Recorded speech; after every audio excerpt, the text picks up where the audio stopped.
how I got into this mix. They're a very successful anarcho-syndicalist community.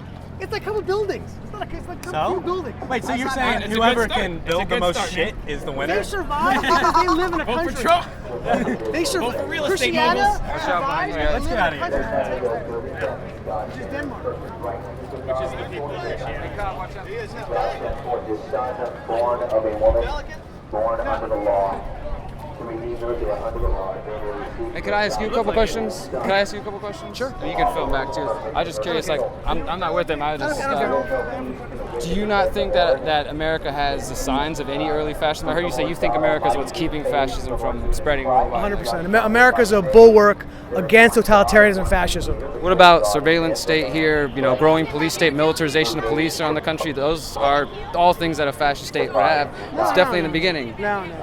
You don't think Americans, knowing that every digital communication has been, cataloged, NSA plus tons of other It's not stored? listened to. Absolutely, it is. It's not. It's There's catalog. more- And I don't know if you metadata is different. Metadata than is listening only into it. one of the programs. Metadata is the major program people have problems with. That's only one of the programs. And even before Snowden, there was other programs that have been revealed. Do with you landlines. do you think we have threats in this world that we need to overcome? Yes, but I don't believe in giving up freedom for security. That's a respectable position. I totally respect that. That's all I'm coming from. Is that like? But as long as you understand that we have a real threat to our country, and there are Absolutely, people there's who threats want our everywhere. country to be taken down. But this is what when people go that route, my thing is to say we have to look at the causes for why people have such a distaste for America. And if you look at the policies of America in the Middle East, since before the Bush administration, going back 20, 30 years, it's plenty easy to see why they would have frustrations with the United States going in, installing puppet dictators, overthrowing governments, and what we continue to do there. I mean, do you support Iraq and Afghanistan? Before ISIS,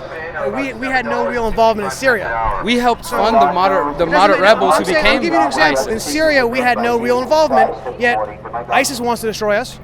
What do you mean? The U.S. has been over there for. We were involved in the overthrowing of Iran in the 70s. We've been in Afghanistan. We helped, fund Bin Laden. Like we've been meddling in there for quite a while. I mean, you're talking about things that took place decades and decades ago, right? But even You're more talking the Shah of recent. Iran. You're talking about. Well, my point is that there's a long history for the people growing up there in the past generations of knowing that the United States interferes in their country's affairs, and more recently we do have the funding of. We had no involvement.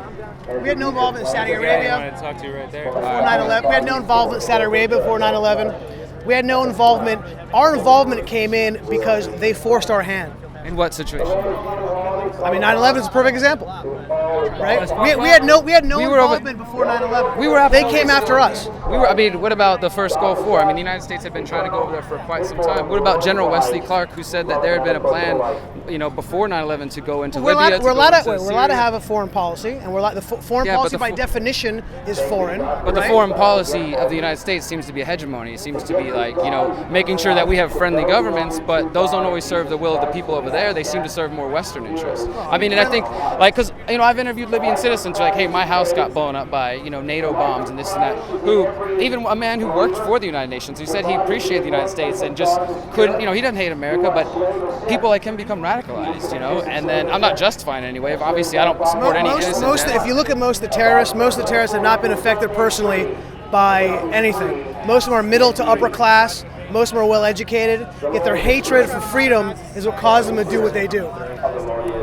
Most of the terrorists aren't people who had their homes blown up by anybody. I just don't think they're generally thinking like those Americans are so free, we need to go suppress. I think there's definitely radical elements who think that Western freedoms and ways of living are not in line with their sort of secular beliefs. But I just for me is because I'm not a Trump supporter, I'm not a Clinton supporter, and I don't vote. I'm a local community activist. That's where I find my efforts are more valuable for me personally. But I definitely see the criticisms that both sides are making, the extremes, from the Bernie Sanders to the Trump. Like I can see, some of the issues they're talking about. I definitely believe that these are important issues, but I don't believe that the United States is a bulwark against fascism. I think that the United States may put on that front, but in fact is an empire and is. I can promise you one thing. And then I'll leave with this. The day that Pax Americana ends, right? The day that the United States is, you call it hegemony, I just call it influence, ends. I can promise you that when you look at the historical record of the world, that'll be the beginning of a very dark period for humanity. That much I can promise you.